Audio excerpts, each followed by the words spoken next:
Hello everyone, welcome back to the channel. I hope you all are doing well. If you are new here, I am Hina और आज हमारे साथ है आपके नॉर्सेट 8 mains के topper. Today she is gonna share her experiences, her journey, how she prepared. So जो भी नॉर्सेट 9 and 10 के लिए प्रिपेयर कर रहे हैं, आप लोगों के लिए ये वीडियो बहुत हेल्पफुल होने वाली है. आप लोगों को पता लगेगा कि कैसे टॉपर्स प्रिपेयर करते हैं, क्या उनकी स्ट्रैटेजी रहती है. सो वीडियो को एंड तक ज़रूर देखना. सो हेलो नेहा, सबसे पहले please give your brief introduction like your name, your educational background, आपका क्या रैंक आया है. Good afternoon, everyone. I am Neha Negi.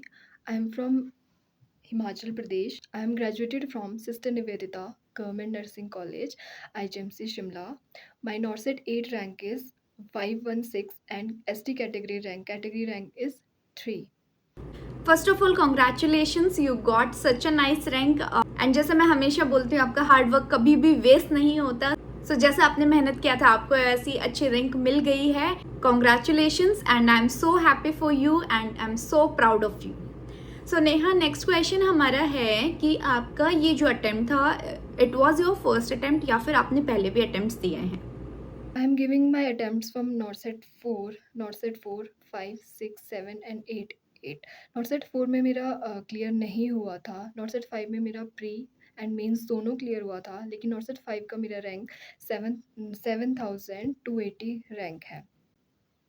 उसके बाद NORCET 6 एंड 7 में मेरा कंटिन्यूसली प्री मेंस भी नहीं क्लियर हुआ था, और NORCET 8 में जाके मेरा 516 रैंक आया है. ऑल इंडिया रैंक 516 आया है.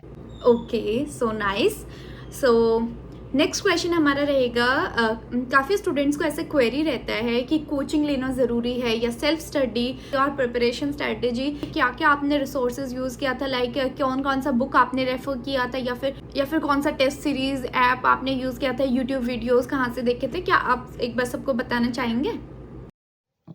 अगर मैं अपनी स्ट्रैटेजी की बात करूँ तो बहुत ही सिंपल स्ट्रैटेजी है जो हर टॉपर फॉलो करता है. मैंने भी वही किया है. सबसे पहले अपने नोट्स बनाने हैं. 6 टू 7 मंथ्स मुझे प्रैक्टिकली लगे हैं. 6 टू 7 मंथ्स में मैंने प्रॉपर अपने नोट्स बनाए हैं. उसके बाद एक मैंने सिंपल बुक है, जो वन लाइनर बुक है या फिर जो भी बहुत ही बेसिक बुक है, उसको आप फॉलो कर सकते हैं. मैंने पी.आर. यादव को फॉलो किया है. पी.आर. यादव के मैंने क्वेश्चंस किए हैं. उसके बाद सेकंड बुक मैंने टारगेट हाई फ़ॉलो की है. टारगेट हाई में भी मैंने सब कुछ नहीं पढ़ा है. आपने बहुत ही स्पेसिफ़िक स्टडी करनी है, बहुत ही स्मार्ट स्टडी करनी है. जो आपने टारगेट हाई में मैंने सिर्फ़ जो इमेज बेस्ड क्वेश्चंस हैं वही गो थ्रू किए थे. इमेज बेस्ड क्वेश्चंस, और हर चैप्टर के एंड में आपको इम्पोर्टेंट पॉइंट्स है उसमें, आप गो थ्रू जाके देख सकते हैं. टारगेट हाई में हर चैप्टर के एंड में इम्पोर्टेंट पॉइंट्स दिए हैं, तो उनको आपने एक बार ज़रूर गो थ्रू करना है. वो मेरे लिए बहुत ही बेनिफिशियल रहा था. थर्ड बुक मैंने क्या है, साउंडस एनक्लेक्स बुक को फ़ॉलो किया है, और उसमें से मैंने क्वेश्चंस किए हैं. मैंने एनक्लेक्स की थ्योरी कभी भी नहीं पढ़ी है, क्योंकि मुझे लग रहा था कि जो मेरे कोचिंग के नोट्स हैं वो मोर देन इनफ है. उससे मेरे सारे क्वेश्चन सॉल्व हो जा रहे थे और मेरे कंसेप्ट उससे क्लियर हो गए थे. सो मैंने थ्योरी के लिए कोई भी एक्स्ट्रा रिसोर्सेज नहीं गो थ्रू किए हैं. मैंने सिर्फ कुछ टॉपिक्स जो मुझे लग रहे थे कि कंटिन्यूसली एग्ज़ाम में आ रहे हैं, वो मेरे थ्योरी में नहीं है, तो उनके ही मैंने नोट्स बनाए थे. Okay, so as you all know, self study is important, चाहे आप कोचिंग ले रहे हो या नहीं ले रहे. अगर आप सेल्फ स्टडी नहीं कर रहे तो आपका क्लियर करना मुश्किल है. So self study is very very important. Next, बहुत सारे स्टूडेंट्स जो क्वेश्चन पूछते हैं कि किन किन इम्पॉर्टेंट सब्जेक्ट्स पे आपने फोकस किया था, लाइक F1 हो गया, MSN हो गया, या कहाँ से आपने ज़्यादा पढ़ा था, इम्पॉर्टेंट सब्जेक्ट्स के बारे में. और सेट के लिए इम्पॉर्टेंट सब्जेक्ट्स क्या है? सबसे पहला सब्जेक्ट है आपका फंडामेंटल ऑफ नर्सिंग. अगर फंडामेंटल ऑफ नर्सिंग के आपके कंसेप्ट्स प्रॉपर्ली क्लियर है, तो वो काफ़ी बेनिफिशियल रहता है, क्योंकि ये सब्जेक्ट एक ऐसा सब्जेक्ट है जो आपके अदर सब्जेक्ट्स को भी टच करता है. जैसे आपको पता है कि फंडामेंटल ऑफ नर्सिंग क्या है, आपके एमएसएन को भी टच करता है, ओबीजी, पीडियाट्रिक्स, साइकेट्री. क्योंकि जैसे रिसेंटली आपके नॉर्सेट के ट्रेंड्स आ रहे हैं. नॉर्सेट का ट्रेंड जैसे चेंज हुआ है, तो उसमें क्या है, आपको एक स्टेटमेंट दी जाती है या फिर एक सिनेरियो बेस्ड मतलब क्वेश्चन दिया जाता है. सो इसके लिए आप बहुत इम्पॉर्टेंट हो जाता है कि आपके कंसेप्ट क्लियर होना बहुत ज़रूरी है. सो फर्स्ट सबसे इम्पॉर्टेंट सब्जेक्ट है फंडामेंटल ऑफ नर्सिंग. उसके बाद आपका आ जाता है साइकेट्री, और उसके बाद MSN, ओबीजी, paediatrics, CHN and then other minor subjects like nutrition, research and management. Okay, next question है, how did you manage your revision and like mock test? कहाँ से आपने मतलब अपने रिवीजन को कितना टाइम आपने दिया था, कितनी बार आपने रिवीजन किया? मैं अपना रिवीजन कैसे करती थी? रिवीजन के लिए मैंने क्या किया था, लास्ट 1 मंथ में मैंने क्या है अपने हर सब्जेक्ट को क्या है डेज़ डिवाइड कर लिए थे। जैसे फॉर एग्ज़ाम्पल कि MSN आपको पता है कि इतना नर्सिंग का वास्ट सब्जेक्ट है, तो उसको आप सबसे ज़्यादा डेज़ दे सकते हैं। मैंने क्या किया था, 10 डेज़ MSN को दिया था, उसके बाद fundamental of nursing 4 to 5 days fundamental of nursing को दिया था। देन आपका OBG आ जाता है, OBG को भी आप 4 टू 5 डेज़ दे सकते हैं। साइकियाट्री, CHN, पीडियाट्रिक्स, इस तरीके से आपने क्या है पूरे सिलेबस को डिवाइड करना है और एक प्रॉपर शेड्यूल बनाना और कोशिश करना है कि उस स्पेसिफिक टाइम पे ही आप अपना टास्क कंप्लीट करें। तो नेक्स्ट था मॉक टेस्ट मैंने कितने दिए थे? जैसे आपको बताया मैंने पहले भी कि मैं क्या है मैं तो काफ़ी मल्टीपल अटेम्प्ट्स दे चुकी थी। नॉट सेट 4 से ही मैं अपनी अटेम्प्ट्स दे रही थी।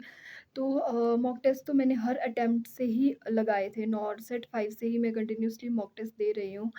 लेकिन अगर किसी बिगिनर ने मतलब प्रिपरेशन स्टार्ट करनी है, तो आपने एग्ज़ाम से पहले क्या है एटलीस्ट आपने क्या है 10 टू 20 मॉक तो आप मतलब दे सकते हैं। एटलीस्ट 10 टू 20 मॉक देना है और उन मॉक्स को भी आपने क्या है एक फ़ोकस्ड वे में देना है, उसकी एनालिसिस प्रॉपर करनी है। और मैंने मेन से पहले अगर मैं अपनी बात करूँ तो ऑनेस्टली बताऊँ तो मैंने 5 टू 7 ही अपने मॉक मैं दे पाई थी, क्योंकि वो मेरे लिए लेंदी हो जा रहा था। 160 क्वेश्चंस हैं, उनको एनालाइज़ करना है, तो मैं रिवीजन को टाइम नहीं दे पा रही थी। तो मैं क्या करती थी, अल्टरनेट डेज़ पे अपने मॉक देती थी। एक दिन मैं अपना एक सब्जेक्ट रिवाइज़ करती थी, नेक्स्ट डे मॉक देती थी, उसको एनालिसिस प्रॉपर्ली करती थी। ओके, ये सब बातें जान के हमारे जो भी नर्सिंग एस्पिरेंट्स हैं, जो नर्सिंग 9 और 10 देने वाले हैं, उनके लिए बहुत बेनिफिशियल होंगी। एंड सबसे लास्ट क्वेश्चन है, एक message for our future nursing aspirant जो आप उन सबको एडवाइस देना चाहते हो?